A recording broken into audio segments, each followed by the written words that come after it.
Alright guys, thanks for letting me teach you your class. So we're going to start out with these two sentences right there.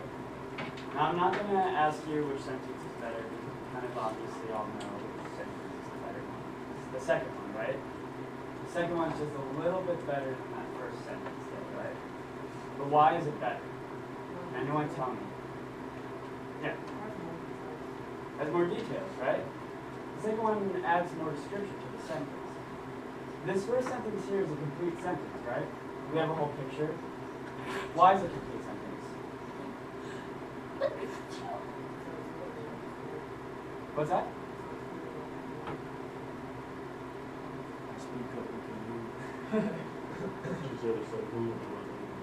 Yeah, it says who and what they're doing. It has a noun as a subject, which is the same Bernard, as what they're doing, they sat in the window. Yeah, it's a complete sentence. But if we add that the tail is wagging and the tongue is drooping, the Saint Bernard sat in the window watching the birds, then we have a description of the dog, and we have a description of what the dog is doing. It's just a little bit better. Alright, if you want to plug in.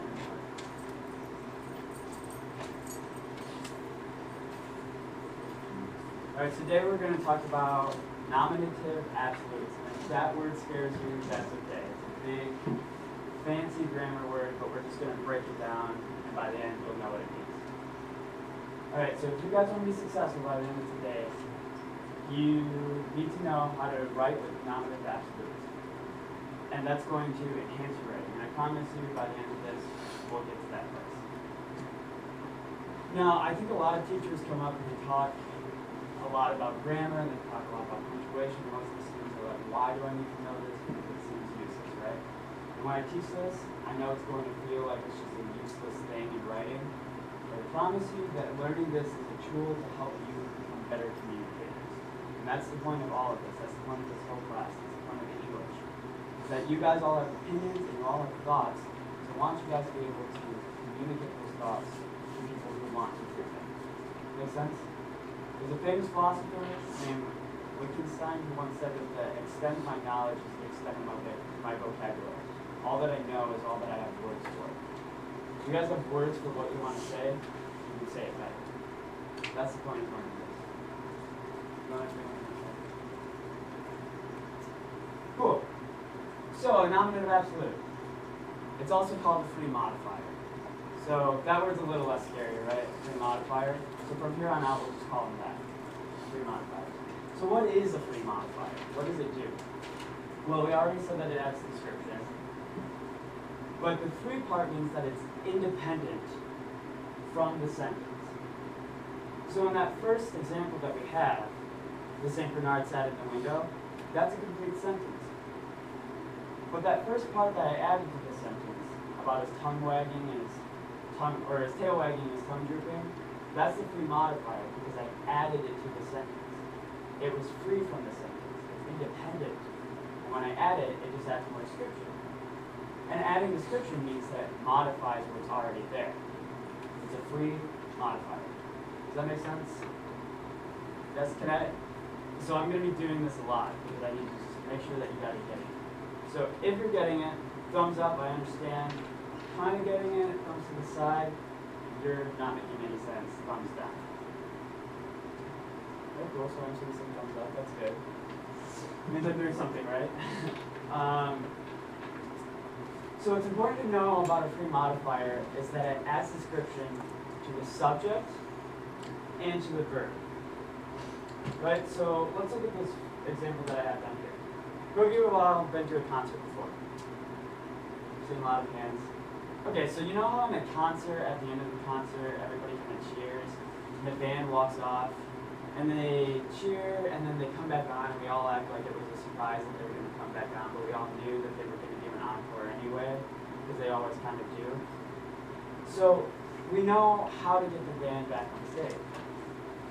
So in this first example, if I'm adding description to how the audience needs to get the band back on stage, I say, voices screeching, lighters clicking and flickering, the crowd urged an encore from the exhausted band.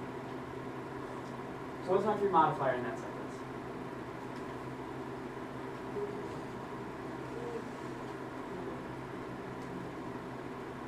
Yeah, Yeah, I got you. That's exactly what the free modifier is. Good job. So, what that free modifier does is that it modifies the noun, which is the crowd, and it modifies what the crowd is doing, urging the band. You see how it does that? It modifies two things. It tells us what the crowd did, and it tells us how they did it. Good? Thumbs up?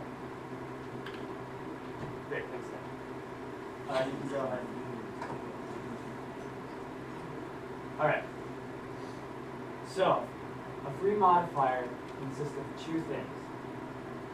First, it consists of a noun. Can anyone tell me what a noun is? First person thing, good job. And it has an ing participle. Does anyone know what that is? It ends with an ing, you're right. An ing participle is kind of like a verb that ends in ing. So, in this first example, I have both of those things, right? In my free modifier, can you guys tell me what the noun is and what the ing participle is?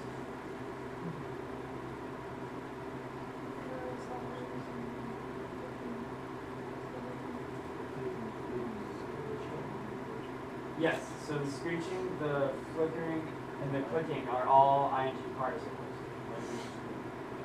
Lighters and voices, those are the nouns. Does that make sense with everybody? Cool. You guys are doing a great job. Can you click the next slide?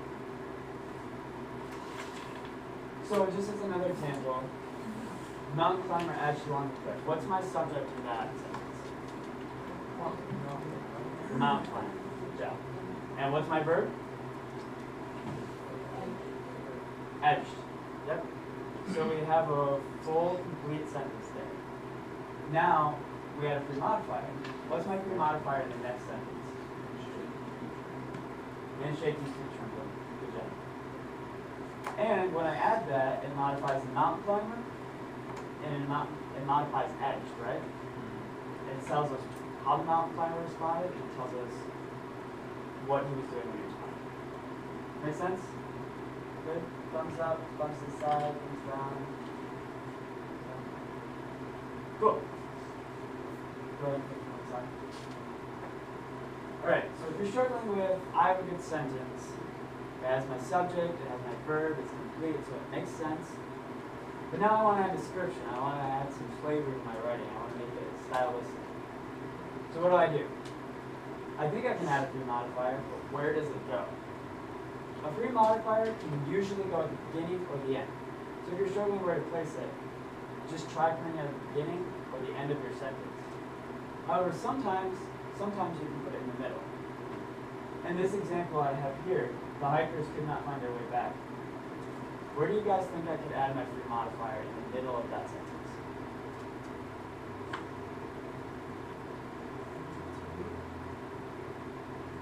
After hikers.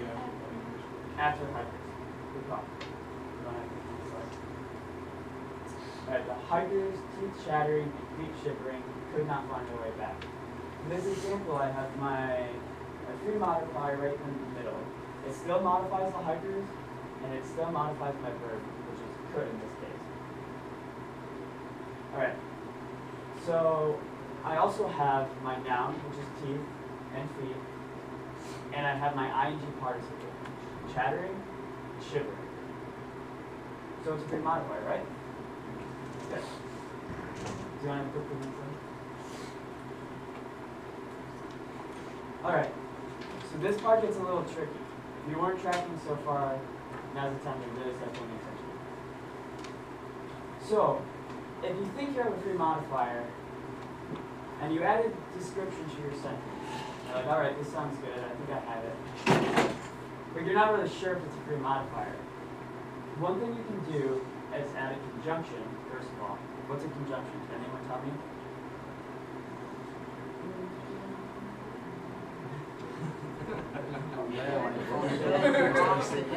Did Anderson play that last year? No, that was actually years ago. That's like very long I time know, ago. but Part in middle school. Anderson loves Schoolhouse Rock, so it wouldn't surprise me if he played that last year. It's basically combining two words. Yeah, it's combining two parts of the sentences, right? So it's like and or because factor. So you can add a conjunction to your free modifier, and you can add a to-be verb. Does anyone know what that is? That's okay, because a lot of people don't. A to-be verb is sort of like these helping verbs, except it's only am, is, are, was, were, being, and being. Those are your to-be verbs, right? It's anything that can place to be in your sentence. So, I have, as an example, the night took his rest, mouth yawning, and arms quivering. What's my free modifier in that sentence? What's that? Yawning and quivering. Yep. So, if I added a conjunction, the night took his rest because his mouth, and then I add a to-be verb, was yawning, and his arms were quivering, the sentence still makes sense, right? Yeah. And that's kind of how it should sound if we were going to add more words in there. So I have my conjunction and my to-be verbs in there. So now you can tell that it's a free modifier because it still makes sense. Alright, can I get a thumbs up, thumbs to the side, thumbs to the down? Cool. Want to go to the next slide? Alright, so now we're going to do a little hands-on practice with it. So, I have these envelopes, and I'm going to hand one out to each of your desks. And I want you guys in these groups that you guys have.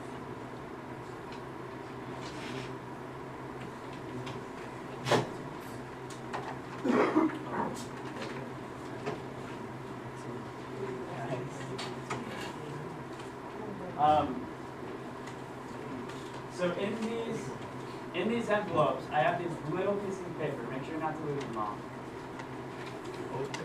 And altogether, they should combine 3 different sentences. Each sentence has a noun, a verb phrase, and little combinations of words to make free modifiers. So take out those pieces of paper, and I want you guys in your groups to combine 3 different sentences using free modifiers. Does that track with everybody? Yes. Okay, great. And I can come around and answer questions. And I'll give you guys about 10 minutes to do that. And then at the end of the 10 minutes, I'll have you guys come up.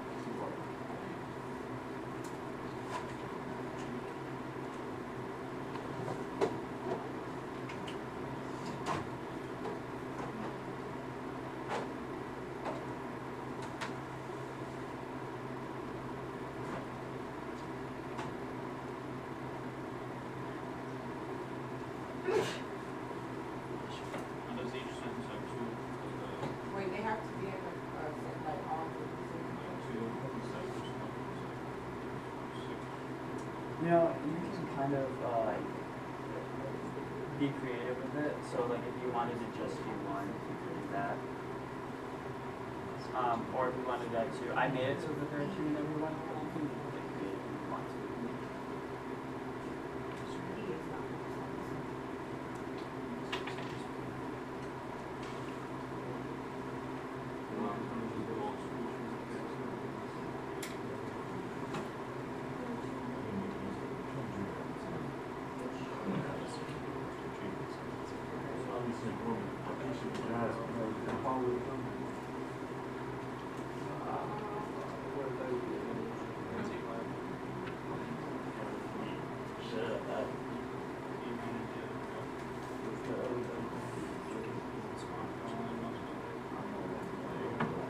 How are we doing over here?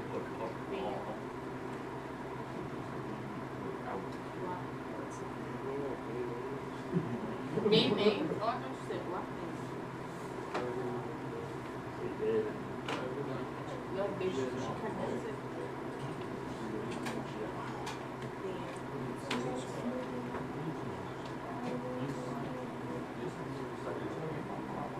I don't know what the end of it. What's that? I don't know what the end of it. Whoa. Yeah.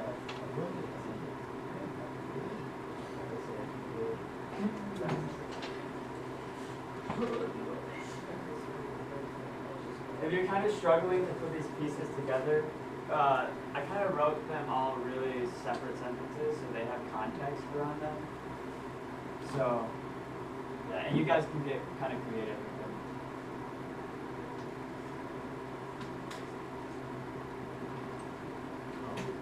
Like, go for it.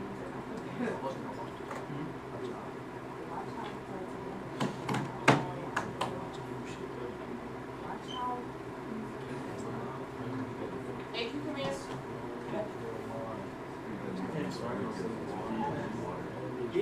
Yeah, right? Because that's your map. Yeah, so you have is now, except this is there, right? You say there and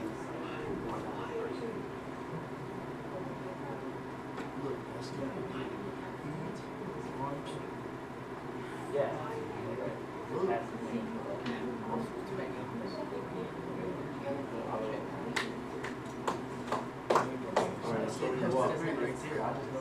You done before all y'all now. You're right. It's fine. You was going by yourself, so you should.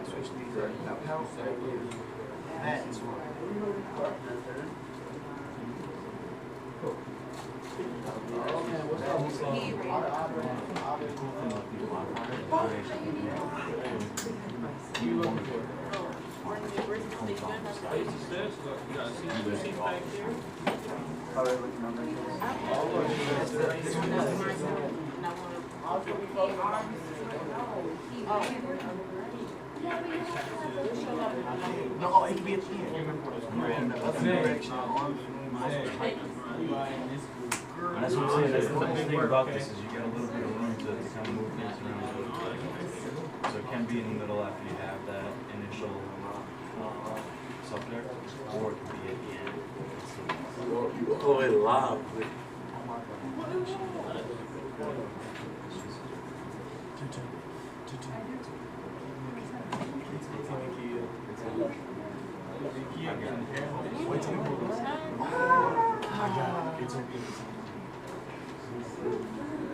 All right, is there any group that's still working? Everybody thinks they have it? Cool. All right, so can I have, I want to write my. do you want to write yours? Okay. Should we go into that board maybe? Maybe we should. Either that or we can pull the screen up on this. Yeah. Hey, Collier.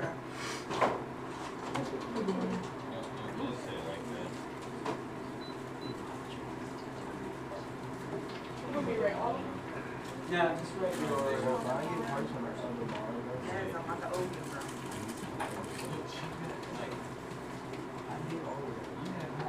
No, you did not.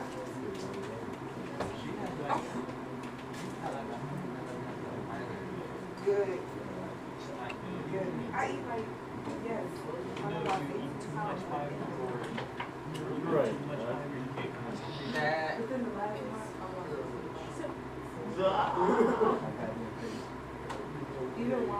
Man, right a little smaller. Definitely. You can see, Yeah, right? it's too bad. Same Yeah, but that's bad. That's what you're gonna see, right? It's nice, but I know. Exactly. it's nice, But but is we that eat what I'm saying? bread before. But you know what? It's better than me. I'm not So. sharing. Better than mine. Like, look at, if you look at my walk back there, I couldn't find a single spot. Yeah, so I had to write in the bottom right corner. I got to the very bottom, and I ended up writing. And everybody in class knows that you're working. Which messed up my writing. I will be crawling across that board. I got cheated because you gonna snitch on me. You just no, you do it. Look. Alright guys, so this group had bats fluttered out of the barn, arms flapping, arms flailing, sorry. Why do you have back? Why you ask backwards? Because that's Is that your little possession? Why do your bats got arms? Where did they get arms from? Alright. When did they grow Wait, that? wait, wait.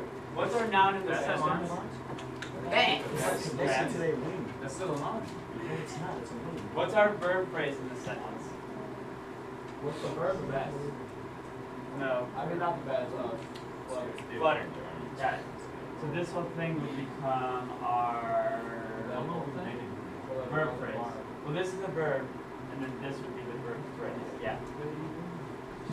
Alright, so that makes this last part our free modifier, yeah? Because it has a noun, an ing participle, it has two of them, and it modifies the bats, tells us what they were doing, and it modifies the noun, which tells us how they were doing it. Make sense? Thumbs up? That's how I write.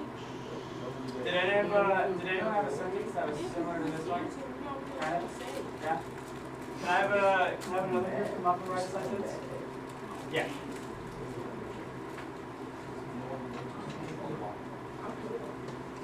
It's so bad, so one of us laughing blood or something. Why are you reading it so slow?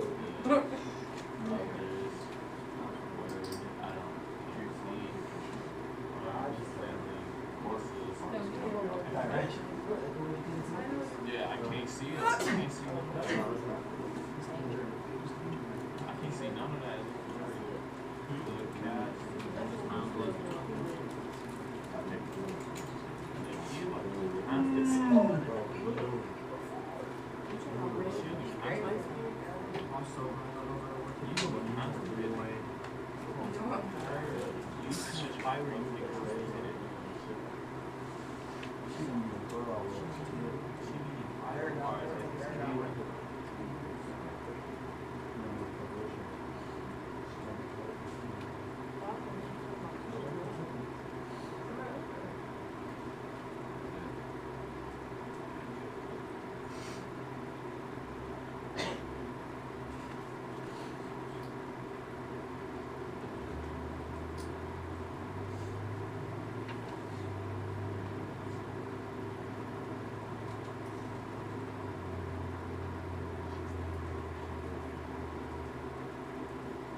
Alright guys, so what's my noun here? He? I'm not reading the real start sentence. What's that? I ain't really know. I thought you started thinking of like he or she or nothing like that. Oh, well you can because you have a noun, right? But if you wanted to get more, stylistic with your sentence, you could always start it with some free modifier instead of ending it with free modifier. Right? So if we did that, it would be arms flailing, most exciting to be ran in the other direction. Right? So what's our verb here? The letter is. Ran. And then this would be our verb phrase. And then this is our free modifier, yeah? A noun, ing participle. Alright, thumbs up? Alright, you guys are starting to get it. So can I have one more group come on? Yeah.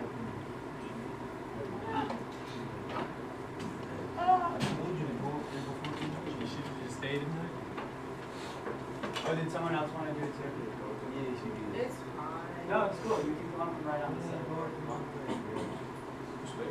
Yeah, we got room. Oh, Nakia. Stop being selfish.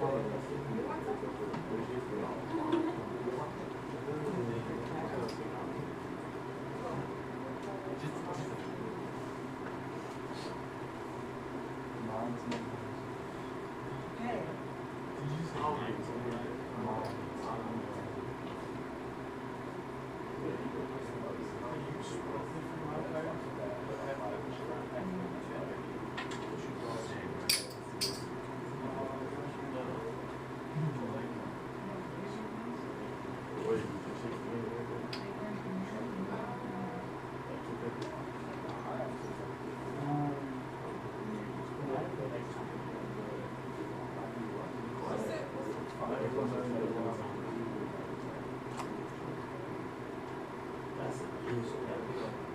It's so nice.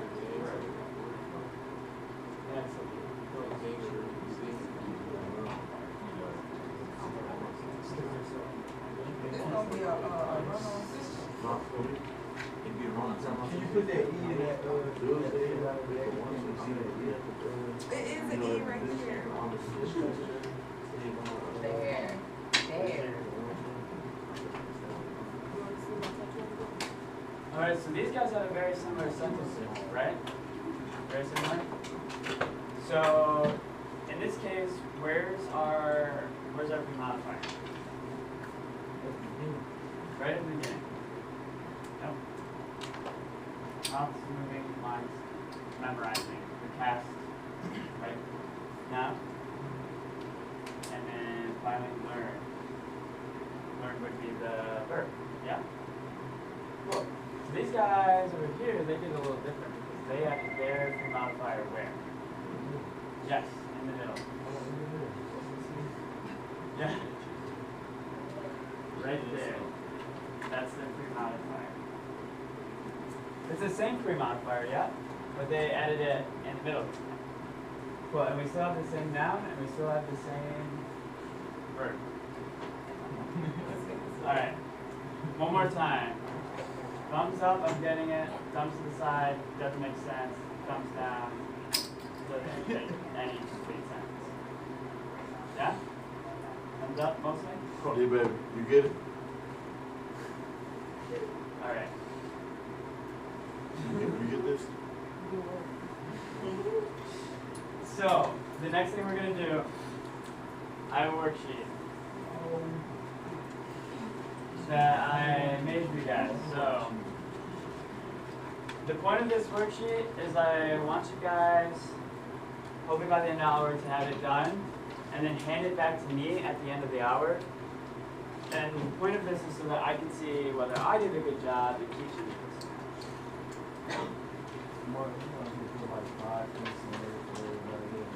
As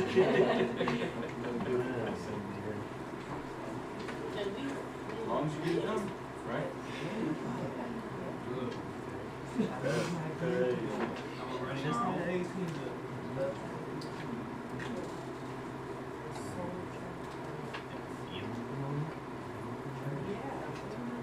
So we're writing our own to this? Yeah. Yeah, so that was a good question. So guys, in this worksheet, you add your own pre-modifiers to this. So I have about nine questions here. And each one, you can add your own pre-modifier to it. And then for the last two, you get to make up your own sentence.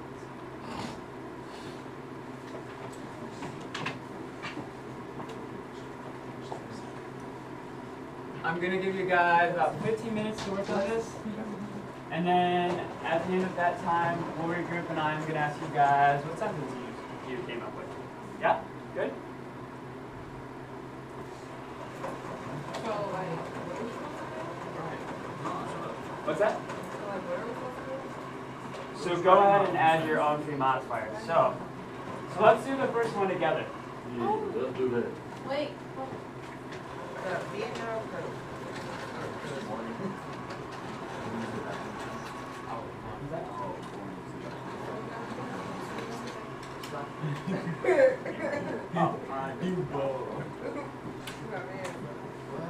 Alright guys, so we're going to do the first one together.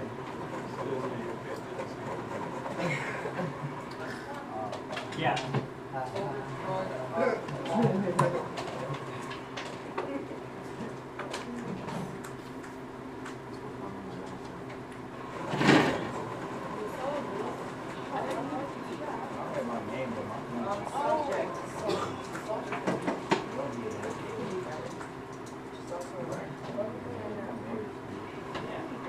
So our Eddie kind of already said it, but our noun in this sentence? Soldiers. Yep. And our verb is trudge. So where do we want to add our free modifier? You guys want to add it again? No, in the middle. You want to add it again? After the soldiers? Okay, cool. We'll add it in the middle. So what do you guys want to say about the soldiers? If they're trudging back to camp, what does trudge kind of walking, yep, tired, yep, walking through mud, kind of slow. So how do we want to say it? We need a noun. That's slowly is adjective. Muscles You're on the right track. The muscles aching and Legs tired. Muscles aching.